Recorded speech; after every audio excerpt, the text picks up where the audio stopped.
Trafalgar Square fills to pleas for love and an end to divisions as a bereaved husband pays tribute to his murdered wife, Jo Cox. What a beautiful irony it is that an act designed to advance hatred has instead generated such an outpouring of love.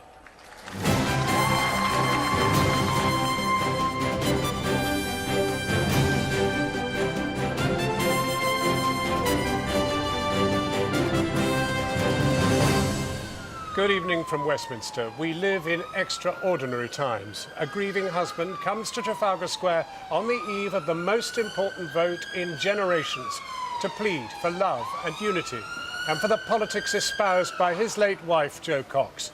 On any other eve of poll, our first report would focus on the politician's final pitch to the electorate. But in these tumultuous times, the violent death of an MP appears to have changed the nation's mood. As for the final day of the referendum campaign, well, on any other day, the politicians might have been kissing babies. Not today. Come on, Boris. Come on, Boris. Meantime, Cameron was on a bus. Boris was on a plane. Cameron and John Major were on another bus. Boris was on a helicopter. Cameron was not on a skateboard. And Big Boris was in a minibus. Go out and vote Remain for a bigger, better Britain inside a reformed European Union. We are on the verge, I think, of making history in our country and in the whole of the European Union. But it didn't all go smoothly. Michael Gove had to issue an eve of poll apology for suggesting economists backing Remain was similar to the Nazis who smeared Albert Einstein. Yes, I am sorry. I was asked a direct question and I answered it in a clumsy way with an inappropriate historical analogy. And the markets have been rising as the city bets on Remain, but others have been buying euros and dollars in case the result goes the other way. And here in Brussels, they're not only nervous about tomorrow's vote, they've also used today to remind Britain of the consequences. Out is out, and even if you're in, no more special concessions, says Jean-Claude Juncker.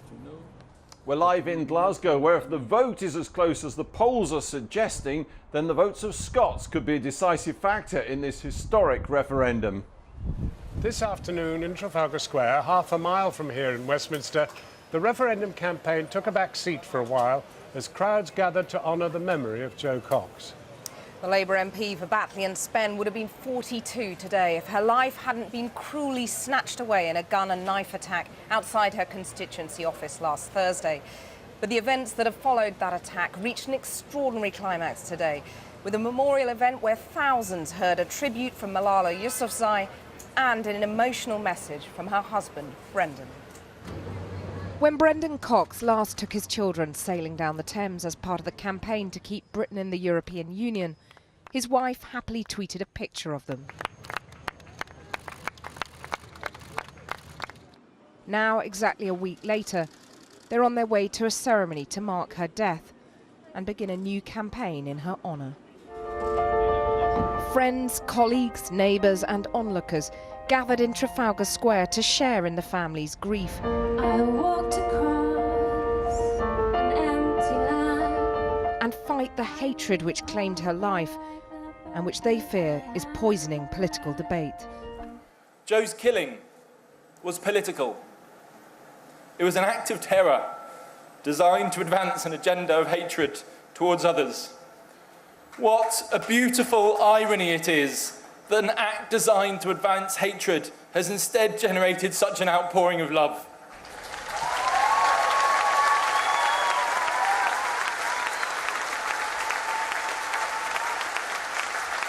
She feared the consequences of Britain leaving the EU and the continent dividing again, he said. And in a noisy reminder of the bitter divisions of the referendum campaign, a plane trailing a Brexit banner flew overhead. In Washington, New York, Brussels and around the globe, people listened through their tears to the family's call to action. Her sister Kim spoke from the West Yorkshire town where Jo was born. My sister would want her murder to mobilise people, to get on with things, to try to make a positive difference in whatever way we can, to come together and unite against hate and division, and to fight instead for inclusion, love and unity. More in common. 3 simple words from a speech Jo Cox made in the Commons. They've become her epitaph, and with her death breathed life into a movement to overcome division and live as Jo lived, with love. Gillian will read, "I will stand for love." I shall stand for love, because we need more light, not more deaths, not more power, not more bombs. We will live like Jo because we will love like Jo. Malala Yousafzai knows what it is to feel the full force of hatred, but she escaped with her life to preach a message of love. We will not remember Jo by the way she died. We will remember her for the way she lived. Your children and my children, all of us, will know what it means to live like Jo. Words the assembled throng took to their hearts. Take each other's hands and hold them to the sky and share your pledge with yourself and everybody here that you will love like Jo.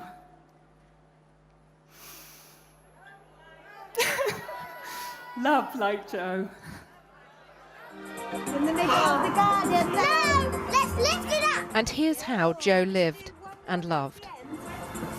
Okay. Right there. Push me, Letty.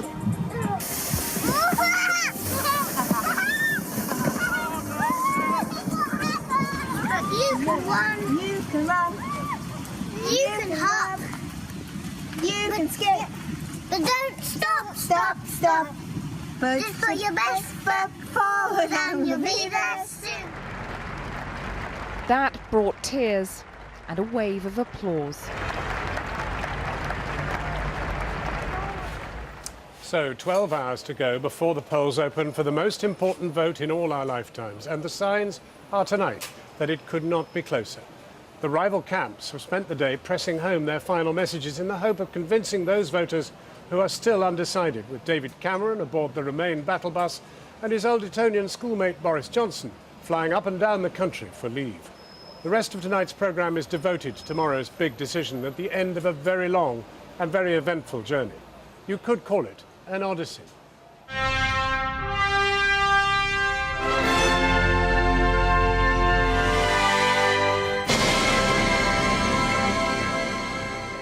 Let's go first to our political editor, Gary Gibbon. He's been with the Remain campaign and the Prime Minister all today and joins us now from Birmingham. Gary.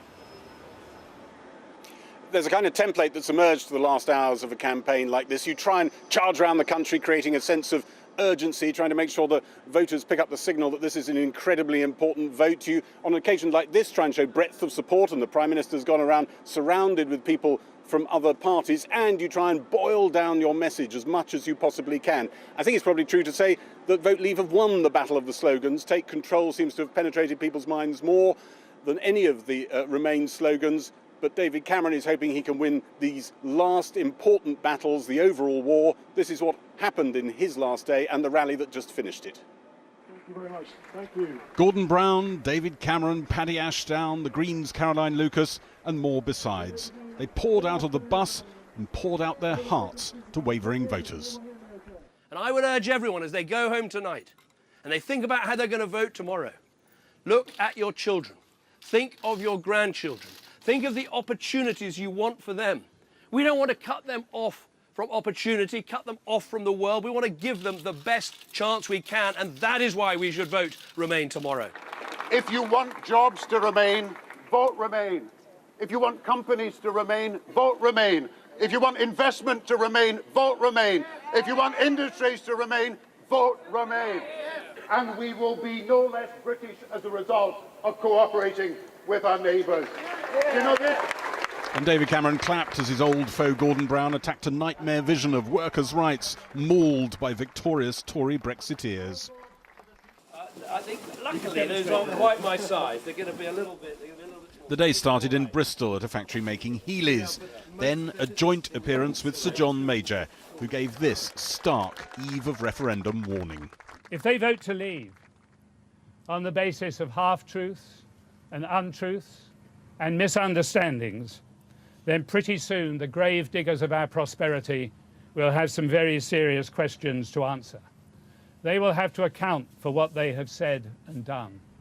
Next stop, a building site in Swindon. Hi there, how you doing? All right. Not sure everyone's signed up to his side here. On the bus, this is part of the village people routine. Right, on we go. Thank you very much. Onto a farm in Oxfordshire. Labour's Harriet Harman dutifully by his side to remind Labour voters which side 95% of their MPs are backing. On the bus journey, David Cameron mocked his Justice Secretary Michael Gove's quip that economists warning against Brexit were like Nazi-era scientists doing the regime's bidding. And we should listen to experts. The idea that, as one of the Leave campaign said, that we should compare experts to sort of Nazi propagandists, I think is nonsense and shows they're losing the plot. A great problem is the immigration, all that. But you cannot solve that overnight. With former Lib Dem leader Paddy Ashdown, he met a Second World War veteran. Then it was off to another generation at an Oxfordshire school. Frenzied excitement here, which the Remain campaign finds progressively more difficult to stir up, the older the audience. Gary, you've been in the very heart of the Remain camp. What is the Remain mood tonight? Well, they've been looking at the same headline figures their private polls produce as the ones that we've been looking at. It looks painfully tight from their perspective. Talk to people on the Labour side and they'll report to you wards, constituencies that are solid for Labour traditionally, which are massively solid for Leave.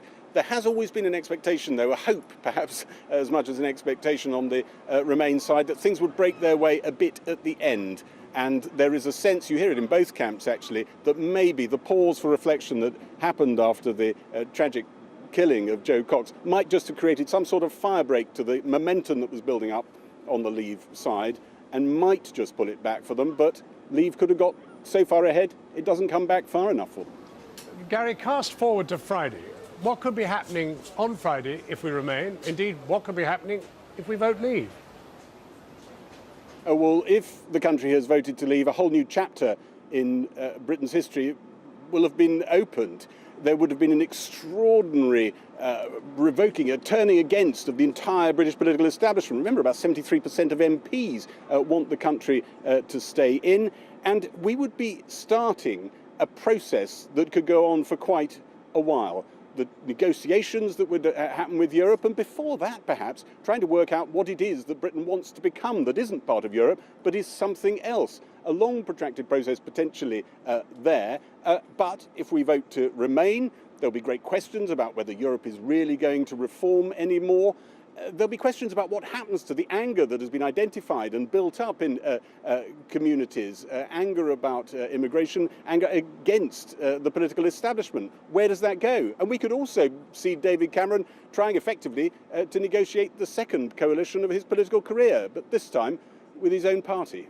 Gary Gibbon in Birmingham. Well, now one of the leaders of the Leave campaign, Michael Gove, has had to apologise after comparing a group of eminent economists to scientists in the pay of the Nazis in 1930s Germany, who smeared Albert Einstein.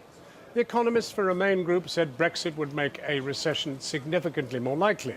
Our political correspondent Michael Crick has caught up with another of the leading lights of the Leave campaign, Boris Johnson, on his travels today. He has this report. It's been a long night. Boris Johnson wasn't just up early, he seemed to have been up all night. No way to start this, the final push. And voters aren't always what they first seem. We want to get out. Nice to see you. At least fish, when you kiss them, don't answer back. Come on, Boris. Aroma of fish. From Billingsgate to Malden in Essex on what was almost a presidential tour.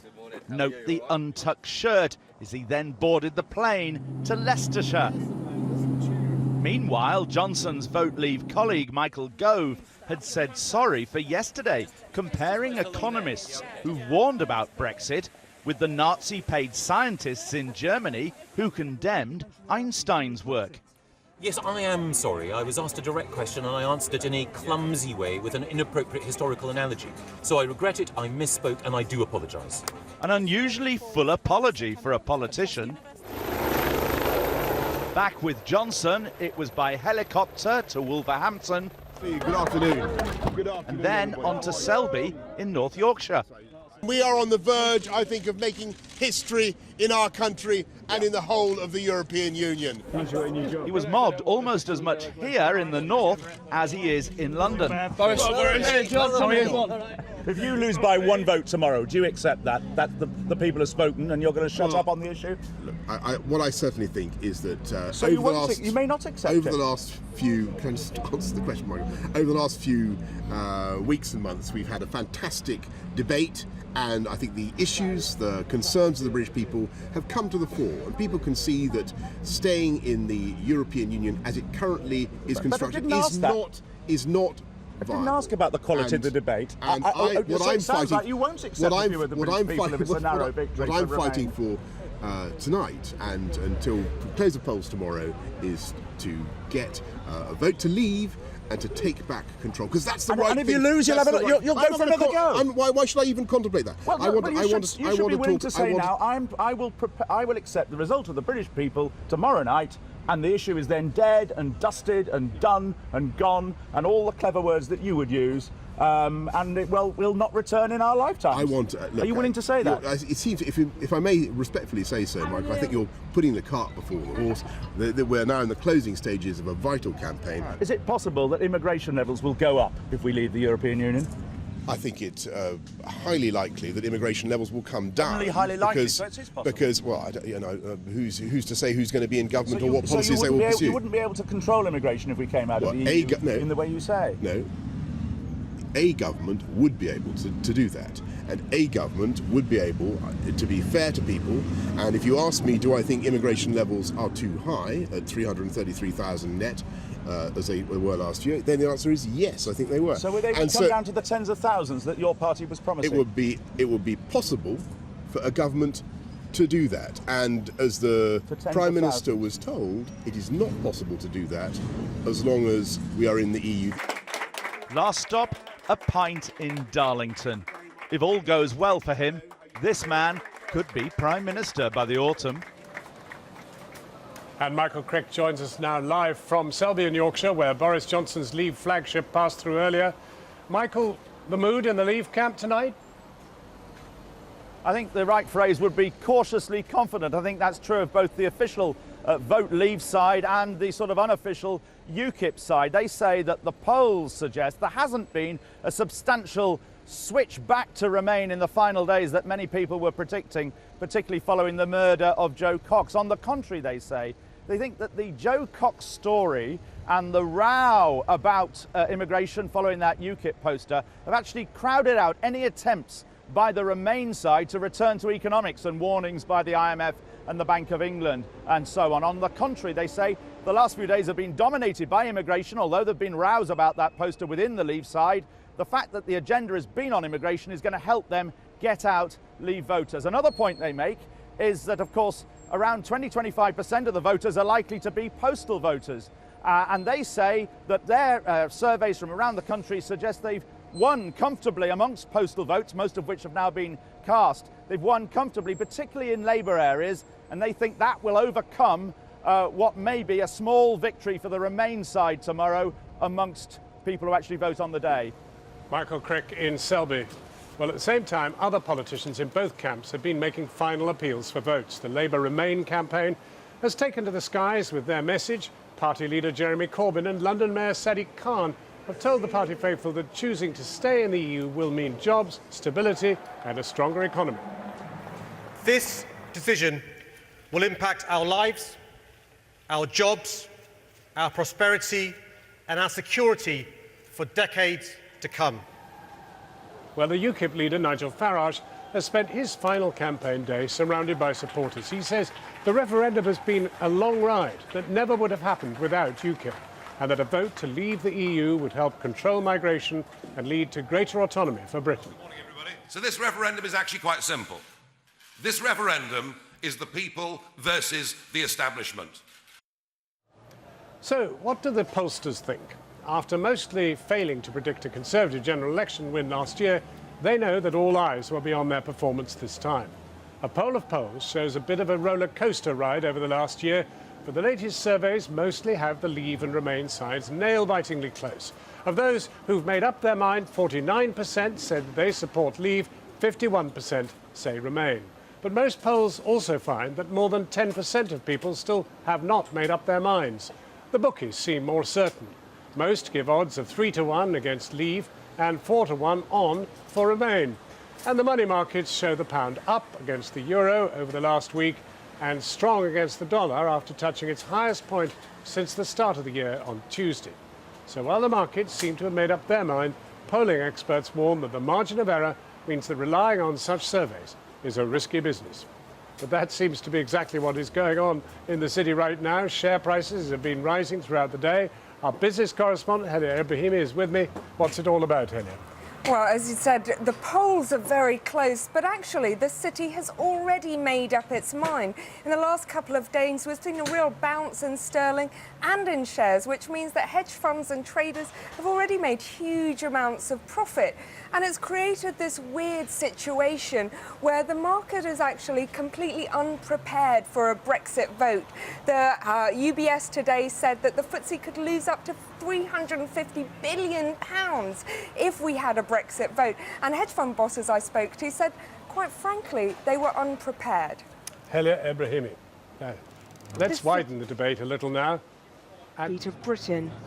But with just 12 hours to go before polling begins, traders are still taking bets on the direction of travel voters will take.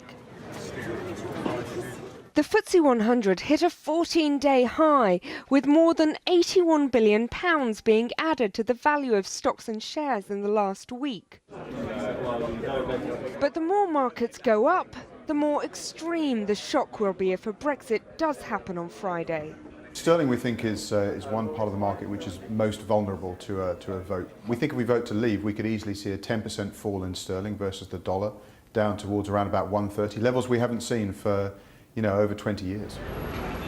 1,200 company chief executives made a last-ditch effort to persuade their employees and customers to back Remain. But are people interested in what UK's corporate elite have to say? It's not just business leaders. I think what we see is a lack of trust in the establishment as a whole, the political establishment, the business establishment. The vast majority of business who believes we must stay, this is better for our workforce, this is better for investment, must speak out. We have a duty and obligation. But are people listening? Well, that will be seen tomorrow. Clearly there is some scepticism about the role of business. We have to put that right over a long period of time. But I can assure you that every single company I deal with, their major concern now is about what this could do for our economy, for investment, for jobs. And this is the picture conjured up by the most dire warnings. A memory of what can happen to consumers when markets turn against them.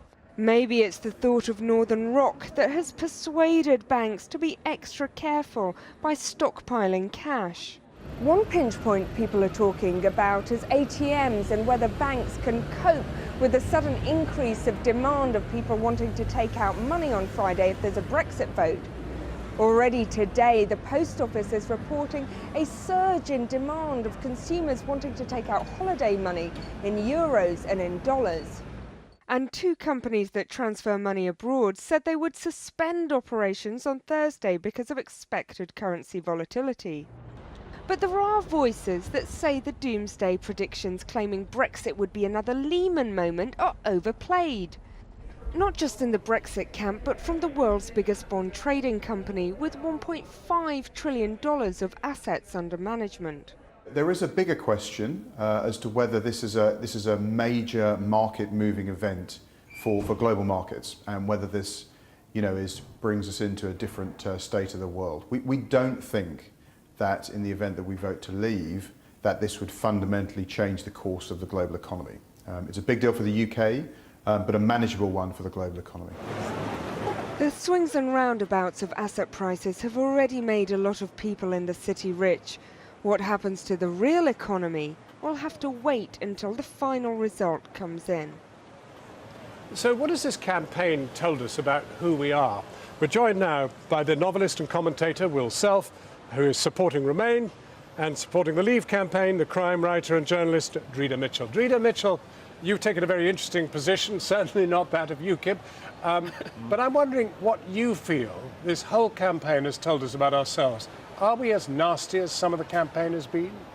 I think the tone has not been there what it should be, and I myself found that very difficult to deal with. So I actually had to turn the telly off and I did my own research. But I tell you what, I think it really does show how much of a divided Britain we're living in. There's always had that question, are we in or out? Is it better for Britain? But which Britain are you talking about? And I think in the last couple of weeks, that working class voice, particularly outside of London, has really come to the fore. And it's been a voice of dissatisfaction. Well, is it the elite against the dispossessed and alienated? No, I think it's a question of feelings and character. I don't think it necessarily cuts across economic grounds, John. I think, you know, I think Auden had it right.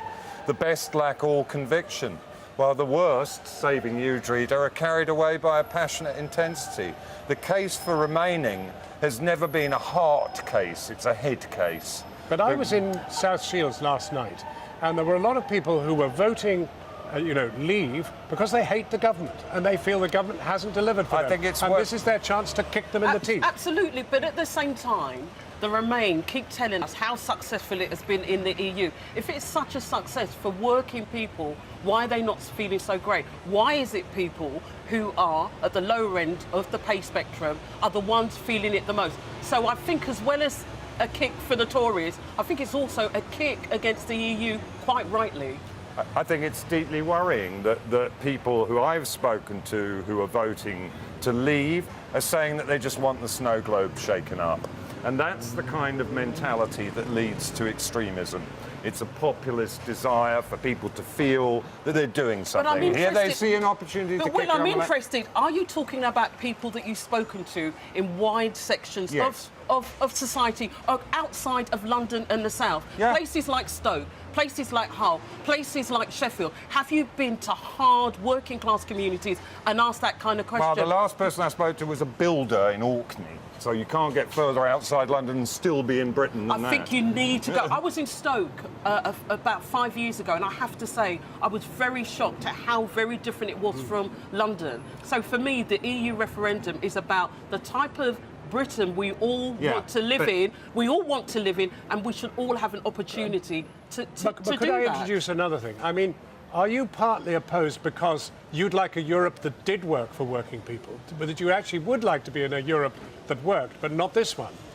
Everyone keeps saying Europe. We've got to be really clear. We're talking about the EU. We're talking about an organisation. We will still be within Europe. That is without a doubt. What we want is to have democracy. We don't have complete democratic control. Well, you should have engaged more with your democratic process heretofore. Our governments are elected out of apathy. It's ridiculous people in the Brexit campaign using this as some kind of idea to reactualise democracy. Why weren't you involved democratically before? I have been. You know, I remember... No, all those people who are saying... Will and John, I remember taking my vote in 1987 for the very first time. So my vote is really key and important to me.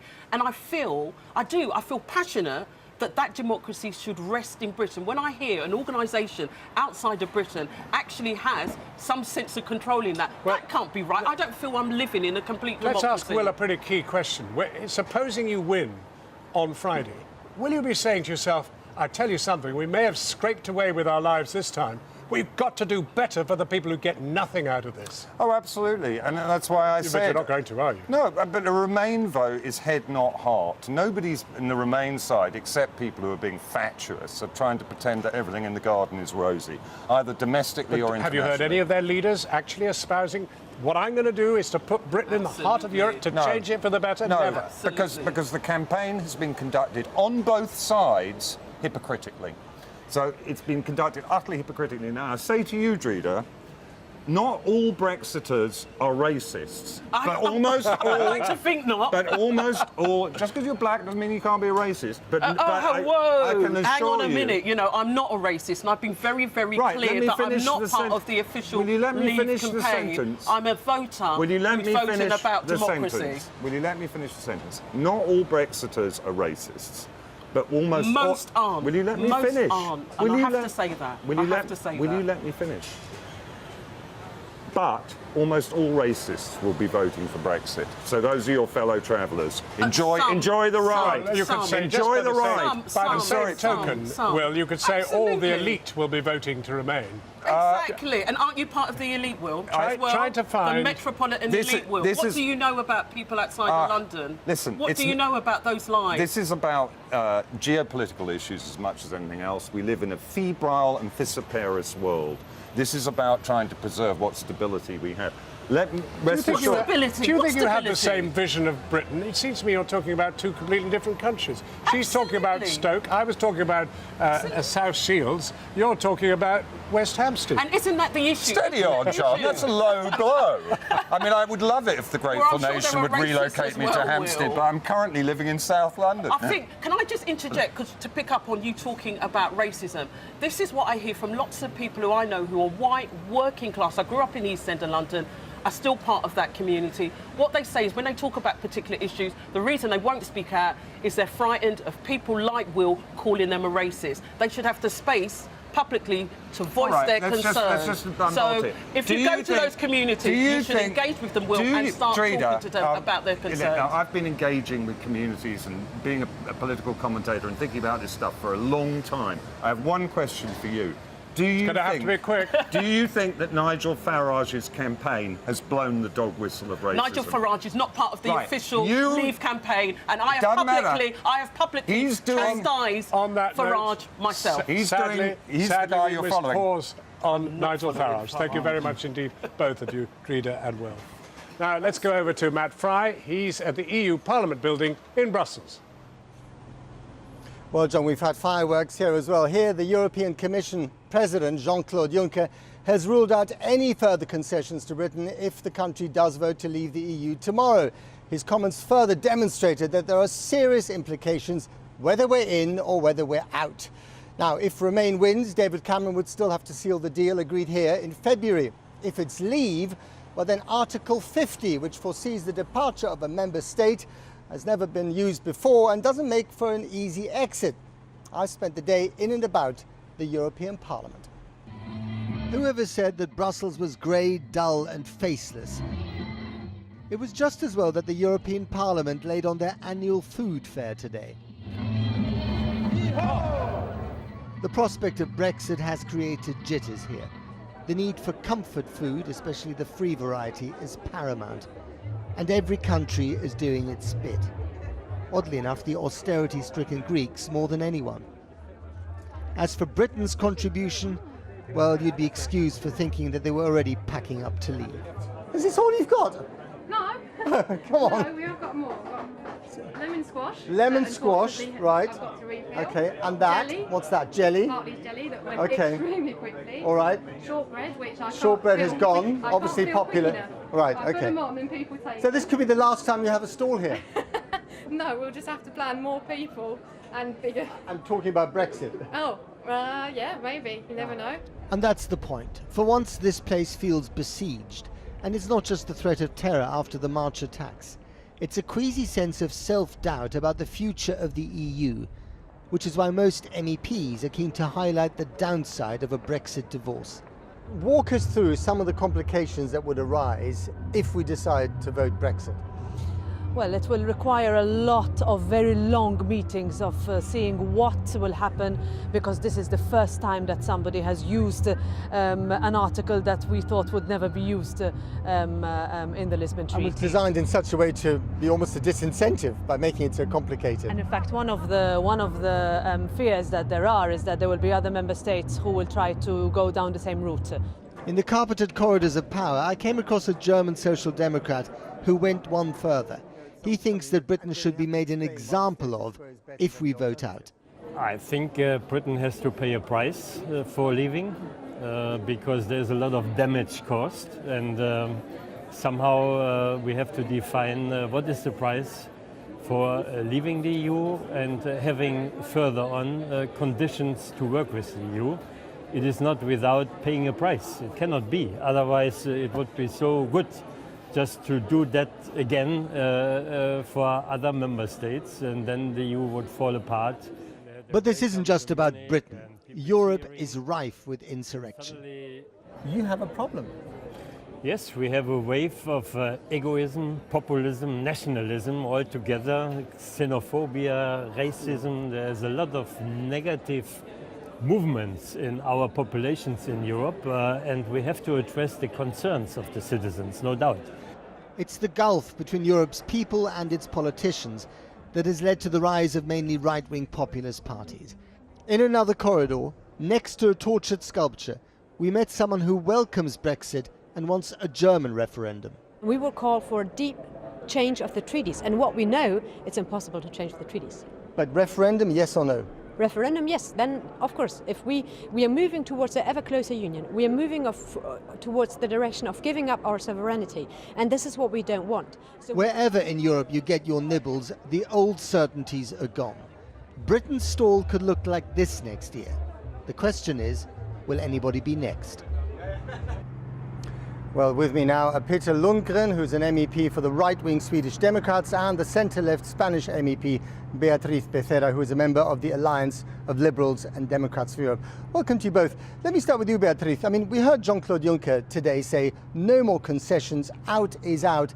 And other people have echoed the same thing here in Brussels. It sounds to me as if the people of Britain, if they vote for Brexit, will be punished by this institution. I don't think we should talk about punishment. We are all part of the same community, and we are all part of Europe. So this is a complete fact. So it's something we cannot deny. So what is to be in or to be out is to be part of that community and to be facing the challenges, the joint and global challenges we are facing. But I mean, there are these veiled threats of possibly trade barriers, making it difficult for Britain to kind of stitch up some trade agreement if we vote out. The head of the German Chamber of Industry said today this would be a really bad idea. Trade barriers are something that we had a long time ago, and we should not go back to that era. All the barriers are bad. So it's not only the trade barriers, but also the rights barriers in general. So that is why I really believe that the British citizens will vote to stay, to remain, because it's part of the community of interests and values we have. And Great Britain, the United Kingdom, is the most pragmatic country in Europe, and they will be acting as the pragmatic liberal community and country they have always been, giving lessons of progress, prosperity and freedom. Peter Lundgren, you started life before you became a politician as a truck driver, and I wonder what you think about the fact that the EU in Britain, but also elsewhere, is being blamed for an awful lot of things that actually don't have that much to do with Brussels. They have to do with established politics, with the elite. What do you make of that? Well, in this House, they create a lot of legislation that is really not working on a national level. I can see it in Sweden. They don't know the specific circumstances for Sweden. And then they say, well, it's a sum of the Swedish politicians down here to make people understand, well, we are 20 out of 751. So there's no chance we can have a say pretty much in those questions. But I mentioned the truck driver thing because many people feel that the European Union just no longer represents working people. Is that the way you see it too? Of course, in this House behind you, there's too much people that don't have any normal background as a working man or working woman for that matter. And they create the obstacles in here. They created for like transport that I was in, the cabotage rule system that made it possible for pretty much everyone to come to your country and drive for salaries way below what you need. All right, what's your reaction to that? I think that transport is one of the best examples of how the European Union can work, because the network of transport, the barriers that are not anymore appearing on the different countries, and how much the rights of the workers, of the employees of this sector are improving is a fact. So the legislation means that every country has the capacity to be relevant and to be involved in the legislation of 500 million citizens. So it's much more than the local or Isn't regional. there a danger that we blame the EU for things that it's simply not responsible for? No, definitely not. What we are talking about here now is, as you say, the transport in every country. Well, it comes with a price. It comes with the price that you have Bulgarian, Romanian drivers that are working for underneath 250 euros a month and competing out the national companies totally. This is not working. If there was a level playing field in economy, for example, it would work, but this doesn't work. Okay, just another question. Do you think there will be now a domino effect if indeed Britain were to vote to get out? Oh, I surely hope so. That is, yes, I hope so. I really hope the British people will come to the voting boxes tomorrow and really say, we don't want this anymore. That will create an effect in a lot of other countries. Will there be a referendum in Sweden as well? I hope so, because we had a national poll just a couple of weeks ago that showed after a Brexit there's a support for leaving the European Union. So I really hope so. Beatrice, finally and briefly to you, it looks like we are at a point where we might see the unravelling of the EU if the EU is not careful. Well, let me first say that I definitely think and believe that United Kingdom will be in. Okay. Because they are, as I said, they are very aware of the market and the community of values that it represents. So let's think of what is a job done. Okay. Let's talk about what the job and the project is done. We've run out of time. Beatrice Becerra, Peter Lundgren, thank you very much indeed. Well, I think the arguments will continue in this building and indeed in the rest of the European Union, whatever happens tomorrow. Over to you, Kathy, in Westminster. Thank you, Matt. Well, this referendum campaign has been fought tooth and nail across the United Kingdom, but it's been a different story in different parts of that kingdom. While the polls have been neck and neck in most places, in Scotland, if they're to be believed, they show the Remain vote is far ahead. So how crucial could Scottish votes be to the overall outcome? Well, our chief correspondent Alex Thompson is in Glasgow tonight. Alex. Yes, Kathy, if it's not a contradiction in terms, the conventional wisdom, so-called, of opinion polls has it that there are majorities in favour of Remain across Wales, Northern Ireland and, of course, here in Scotland, where the campaign's been really a rather sedate affair compared to the high emotions and intensity of the fairly recent independence referendum campaign, of course. That said, though, there are substantial, sizable numbers, 10 to 30%, even within the SNP voting camp, who would favour coming out of the EU and would do so for the same reasons, of course, as people across the UK who want that to happen. We've been across Central Belt Scotland to try and assess the mood on the eve of the poll. Departure? No chance. Her slogan, Ed in Bruh. Get it? First Minister Sturgeon campaigning to stay in the EU to the last hours of an unlikely Tory Labour SNP liaison of convenience. What do we want? Remember all this? What do we want it? And we just have to hope that it remains as peaceful and relatively good-natured as it is at the moment. So another referendum campaign concludes across Scotland, and here we are pretty much in exactly the same spot in Glasgow's George Square. And look at it, I think you'd agree, a little quieter. But the whole campaign for the EU in or out this time has been a much quieter affair than the independence referendum in Scotland ever was. But here's the thing, nationally across the UK, the opinion polls are so tight that they show Scottish votes this time could swing it either way. Scotland's out of Europe in a Hampden Park sense, but a short distance away from the stadium we catch up with the Brexit campaign leader wanting to blow the final whistle on the EU altogether. If Scots vote leave and the UK does leave the EU, the Scottish Parliament gets more powers. We have a Scottish Parliament that's no longer overruled by the European Court of Justice when it wants to introduce crucial policies like minimum pricing of alcohol. And we have more money from the money that we currently pay to the EU. That would actually go into our own priorities. But across town, he's back and he's fired up. Jobs, yes. Workers' rights, yes. Cooperation to deal with the environment. Tax havens can be controlled. Most of all, we achieve more, working together than ever we could do, working on our own. Please vote to Remain on June the 23rd. What's the main reason you want to leave? Well, see the money that they pay into them, Yeah, pay into this exactly. There we go. more than the rest of them. Brilliant, exactly. Great. Would you like two? No, one's enough. Brilliant. Okay. Here's Ben in fine form, economics graduate, lived in France and Spain, Bulgarian girlfriend, wants more immigration, not less, but he wants out. But this is solid SNP territory. They're all going to be for Remain, no? But this is a sort of misnomer in that if you look at the number of SNP supporters supporting our campaign, our guesstimation is about 40% of them will be sort of in favour of us. 40%? That's our kind of guesstimation, and we're going on. And we're going east, along the M8, to Edinburgh Airport, where some things never change. Sturgeon selfies, the abiding image of the independence campaign in Scotland. And she repeated this vote could pave the way for another Scottish independence poll. Look, I've been very clear that if Scotland faces the prospect of being taken out of the EU against our will, having voted to remain in, then all options have to be on the table to protect our position in Europe. There's three very good reasons why there won't be another referendum. First is Nicola Sturgeon doesn't want one. The second is that David Cameron doesn't want one, and there has to be a unanimity between those two. And the third is the Scottish people don't want one. But many Scottish, Romanians and Brexiteers agree on one thing: the English mudslinging negative campaign has been unedifying. I don't think it's been a fantastic campaign. I think some of the overtones and undertones of the campaign have been downright distasteful. I think it's been horrible, hasn't it? Yeah, I think that's a fair assessment.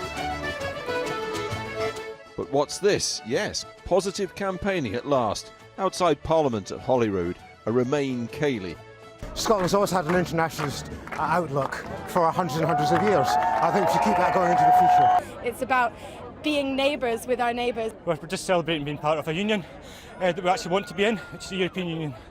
And across Scotland, a quieter, familiar choreography is also underway with less than 12 hours to go. The country's well-used ballot boxes are heading out again. Well, with me now is the Conservative MP Dominic Raab, who's campaigning for Leave, and Alan Johnson, who leads the Labour In for Britain campaign. Dominic, let's start with the economy and people rushing to buy euros and dollars. I mean, this shows people are worried about the chaos that Brexit could bring, aren't they?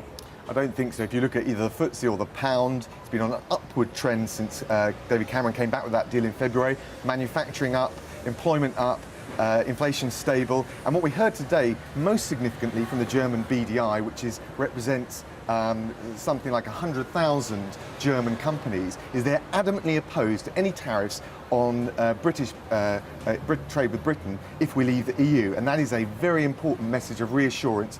We can trade more energetically with the growth markets of the world, but maintain trade with Europe. I think the upsides are all leaving the EU on the 27th. Alan, is all this worry about economic meltdown and people panic buying euros and dollars? It's all that straight out of the Project Fear playbook, isn't it? It's uncertainty and turmoil. We know that we're in for that. We're going to spend time and treasure trying to scramble our way back to the very good trading arrangements. Dominic's talking about tariffs.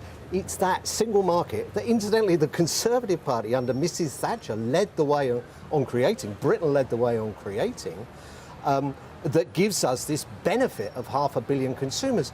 And we're going to turn our back on that in the hope that other economies are going to do these brilliant trade deals with.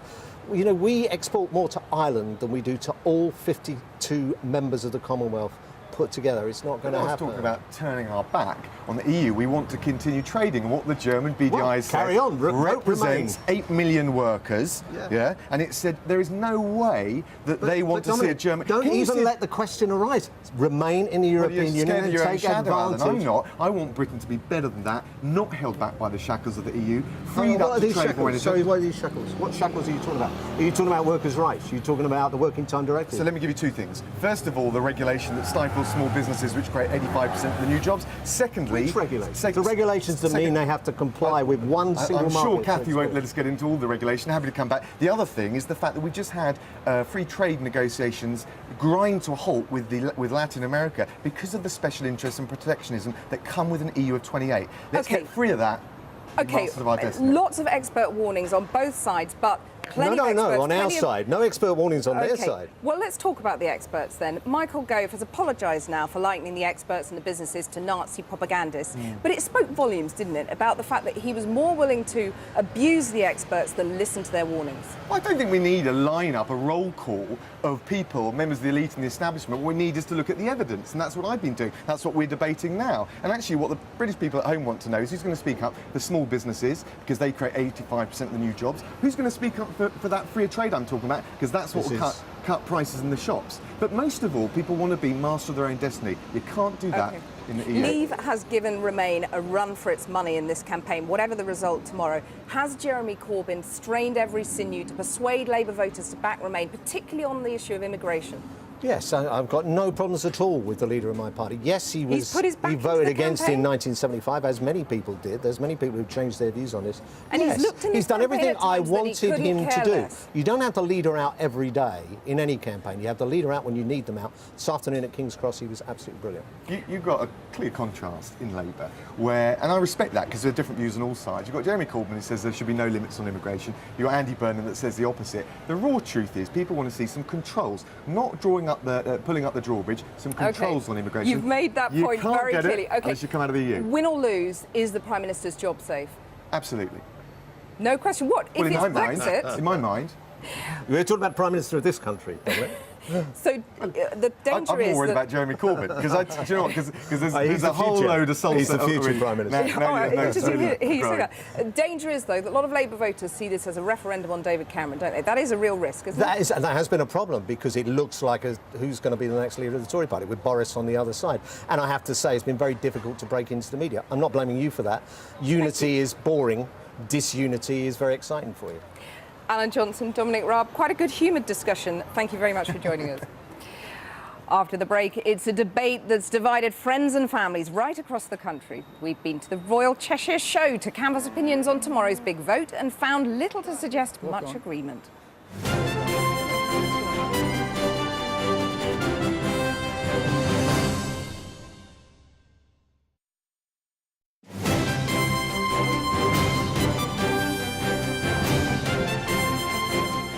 Welcome back. So Britain is a country that's been split down the middle by this EU referendum campaign. Friends, families, whole communities divided about what would be the best way forward. We've sent our North of England correspondent Kieran Jenkins out to gather some eve of poll thoughts. Would all of the exhibitors that are... The Royal Cheshire Show. This looks like Britain at ease with itself. And yet, with a few hours to go, we're a country at odds with each other. So which way are you going? Out. Out? Mm-hmm. In. Friends, families are divided. I'm quite worried what'll happen. I am, I must admit. In what respect, John? Well, if we leave, it's unknown, isn't it? It is unknown. Everybody says it'll be okay, but I'm not sure. It will be okay. We're a strong country. We're strong people. We are in new territory. Are you worried about the vote tomorrow? A bit, yeah. No opinion poll can tell us what people are really thinking. Out. Out. Out. Out. Oh, I'm out as well. Are you loving it or can't wait to get out? No, we definitely want to stay in. Yes. All of you? Yeah. We're agreed. I think it's too risky to leave, I think. Arguing about Europe has become a national pastime, as British as cheddar cheese. And no, you don't have to agree with your parents. Out. Out. Out. In. In. You leave, what are you going to do? You're going to have to start from scratch. It's like going back 50 years. You want the country of old. It is going to be the country of old. And you want to go backwards, Mum and Dad? No, we don't want to go backwards. We want to go forwards, unravel what mess we've got, and start afresh. Well, what can you say to convince your parents? I just think we're stronger all together. That's what I said originally. Yeah, I feel like it's such a big risk just to step out into the dark. We're older and we've got more to think about. Walk on. Walk on. Come on. Come on, trot on. So which way do you think we're heading then, in or out of Europe? I think it's too close to call. Come on, trot on. Whoever wins, come Friday, Britain has some healing to do. The discord of these last few months will not be easily forgotten. Kieran Jenkins, Channel 4 News, Cheshire. Some breaking news now. The UKIP leader Nigel Farage has tonight pulled out of Channel 4's Referendum programme hosted by Jeremy Paxman. You can see that show at 9 p.m. this evening. And just a reminder, polls will open tomorrow morning at 7. It's been a long campaign, not just in the years since the general election, but stretching back over many decades since the founders of the common market first came together and eventually allowed Britain to join them. Over those years, many have made their argument and had their say over what kind of a country we are, what our place in the world should be. Tomorrow, the people will decide. It's a momentous moment, and it's something that we'll be reporting on very fully on Friday. But for now, that's Channel 4 News. Good evening. Good evening.